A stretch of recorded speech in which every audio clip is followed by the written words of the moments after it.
What is going on, guys? Welcome back to the channel. Critical Overlord here. We're going to be talking about Scream 7 in this video here today, going over what Daniel RPK put out yesterday at this point, I believe.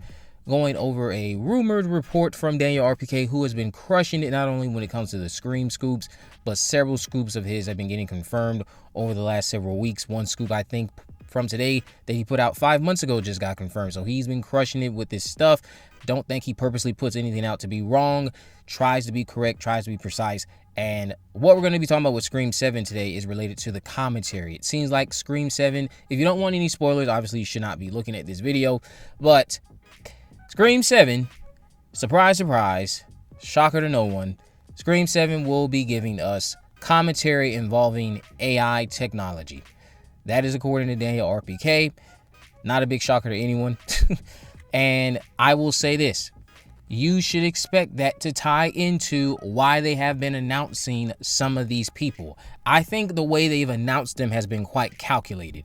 We got Scott Foley first. Scott Foley then started coming out and making it clear that he himself was a bit taken aback by, how can I come back? I was killed. And then Kevin started explaining to him that you won't have to suspend your disbelief too much. And Scott was like, oh, that makes sense. I'm down. And then this, of course, was after the other announcement that came following Scott Foley. But after Scott Foley, who again is reprising a dead killer, Roman Bridger, for Scream 7 via AI, it seems. Now it would appear that Matthew Lillard is going to be back as Stu Macher, which we found out a few weeks ago as well. And when we got that announcement, the way they were lined up, I think ties into what they're trying to drill home. I think this is all very calculated by them. Roman was announced first because Roman was the one that was shot in the head.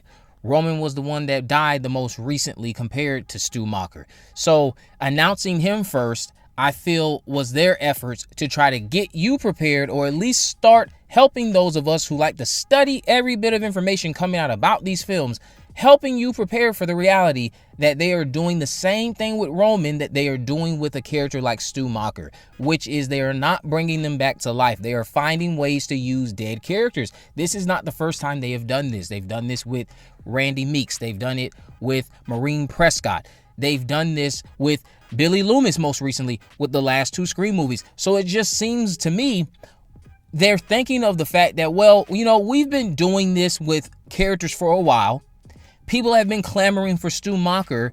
Let's give them Stu Macher. Now, here's where the risk comes in. Most people, I'll be fair, they're looking for Stu Macher to be alive. And I'm talking about most people within the fandom, within this bubble. Most people in the general public don't give a rat's ass if this man is alive or not. They don't care.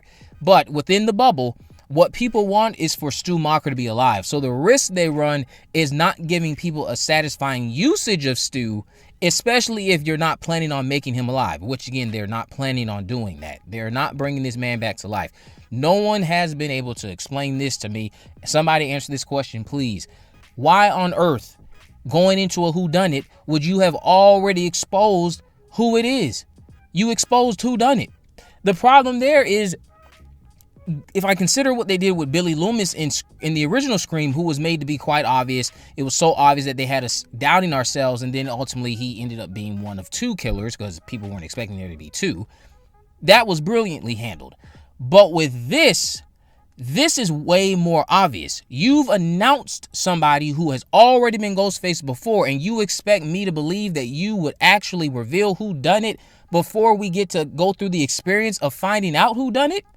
Absolutely not. That betrays the whole premise of whodunit, of what Scream stands for, what Scream has been. It just makes no sense. So if someone can chime in down below why they would ruin the whodunit element by announcing Stu Macher just so Stu can ultimately be revealed as alive and as Ghostface in Scream 7, please rationalize that down in the comment section below, because I'm certain that's going to fall flat for many people.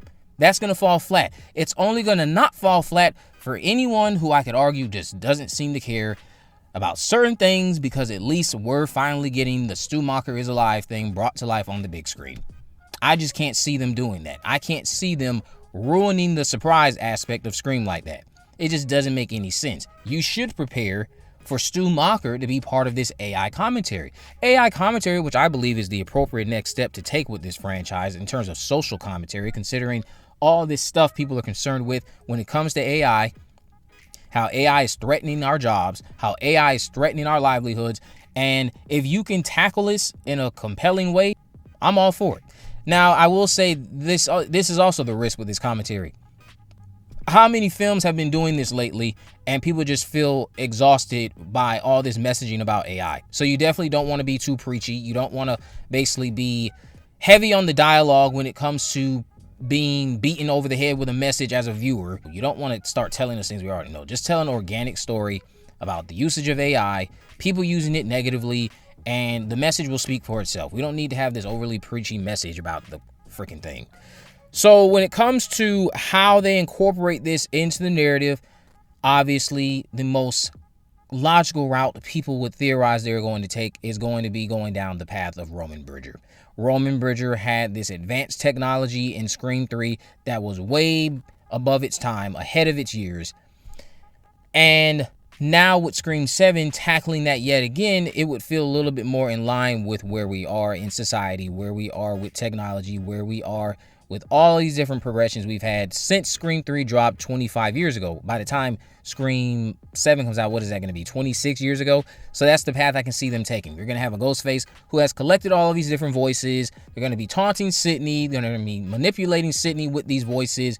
You'll probably get some sort of AI likeness FaceTime calls where someone appears, we think it's them, it's not them. That's going to be the play in Scream 7. I see it happening. I think it'll be brilliant if they handle it well. As long as we don't get any cringe sequences like the scene from Pretty Little Liars Season 7, for my Pretty Little Liars fans out there, there's a scene in Season 7 where they're using AI and Arya gets this call from herself and that looked absolutely terrible. As long as we don't get sequences like that or get these overly realistic masks being pulled off, stuff like that, all of this Scooby-Doo activity stuff, then I think you'll be fine commentating on AI. I don't think Scream 7 will take it that far as what Pretty Little Liars did. It won't be as obnoxious and as campy about it. I think it'll be a bit more grounded, a bit more horrific, and definitely be played into keeping you scared in regards to this new threat that Ghostface proposes, since we don't know who this person is, even though many people are convinced it's Stu Macher. I beg people to comment down below, why would they tell us who it is up front? I think wholeheartedly the reason they revealed one killer before Stu is to make it clear they're not bringing killers back to life. Roman was one killer who got announced, and then they purposely did that so that way you can set your expectations when they announced Matthew Lillard. And then we've been finding out slowly from Scott himself that his character is not going to be alive. So if he's not going to be alive, someone needs to explain to me why the same would not apply to Stu. It just doesn't make sense. And why would you not think it's a betrayal of the whodunit element? I'd love to know. But let me know what you guys think about this down in the comment section below. If you haven't already, of course, make sure you subscribe, turn on post notifications, you never miss a video. In the description, I have links to my social media accounts. I'm on Facebook, Twitter, and Instagram. You can message me there to let me know any movies, news, or reviews you'd like me to cover in the future. And with all that in mind, guys, I will see you in the next video.